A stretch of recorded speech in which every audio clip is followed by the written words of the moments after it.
নমস্কার দর্শকবৃন্দ, আপনারা দেখছেন Ashish tuition classes YouTube channel. সব খবর সবার আগে।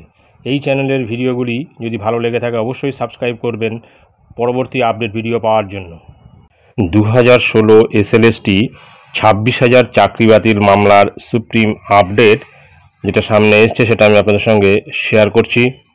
এসএসসি 26,000 চাকরি বাতিল সংক্রান্ত বহু প্রতীক্ষিত মামলার শুনানির আবার দিন দিল দেশের সর্বোচ্চ আদালত সুপ্রিম কোর্টে এসএসসি 26,000 শিক্ষক শিক্ষিকা এবং শিক্ষাকর্মীদের নিয়োগ মামলার শুনানির পরবর্তী তারিখ 24শে সেপ্টেম্বর দেওয়া হলো। এই মামলাটির দিকে তাকিয়ে আছে গোটা রাজ্য। সুপ্রিম কোর্টে এসএসসি 2016 নিয়োগ মামলার শুনানির সম্ভাব্য তারিখ ছিল 10/9/2024 অর্থাৎ আজকে। এই মামলার ফের তারিখ দেওয়া হলো। সুপ্রিম কোর্ট এসএসসি মামলার পরবর্তী তারিখ 24/9/2024। মামলাটি ছিল ওই দিন 1 নম্বরে থাকবে বলে জানা গেছে। বিস্তারিত শুনবে সুপ্রিম কোর্ট। আগেই স্ক্রুটিনি করে অযোগ্যদের তালিকা তৈরি করে আদালতে জমা করেছে এসএসসি। এই তালিকা অনুযায়ী 4টি ক্যাটাগরির মোট অযোগ্য চাকরি 1461। এই 1461 চাকরির কোনোটাই সুপারিশ করেনি এসএসসি। 1461 জনের নাম, রোল নম্বর সুপ্রিম কোর্টে জমা করে অযোগ্যদের তালিকা সুপ্রিম কোর্টকে গ্রহণ করার আবেদন জানিয়েছে এসএসসি। এর পাশাপাশি ওএমআর কারচুপি বা বিকৃত করার তথ্যও আছে।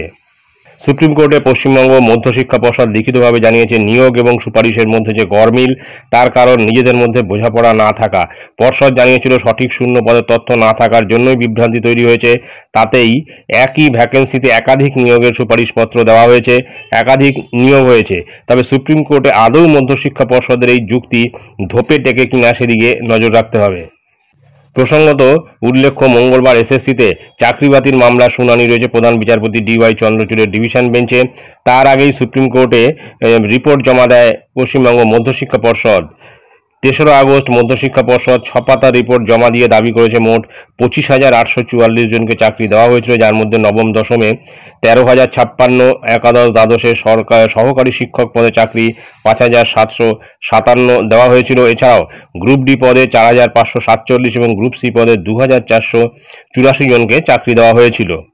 এখন বিষয়টা হচ্ছে যে এই সুপ্রিম কোর্টে কিন্তু বারবার এই শুনানি, যে কোনো শুনানি, শুধু এইটা না, সে ডিএ মামলার শুনানিও পিছিয়ে যাচ্ছে, আরজিকর কাণ্ডের শুনানিও পিছিয়ে যাচ্ছে, আর এই চাকরি বাতিল মামলার শুনানি পিছিয়ে যাবে, এটা তো স্বাভাবিক।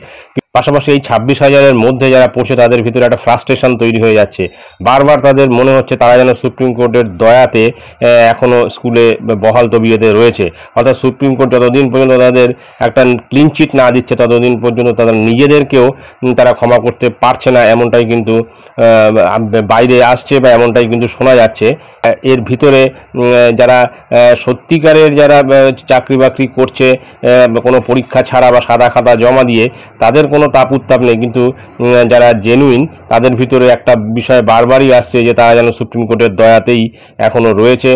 তো যাই হোক, এই মামলার যত তাড়াতাড়ি শুনানি হয় ততই কিন্তু তাদের ফ্রাস্ট্রেশনটা কমবে।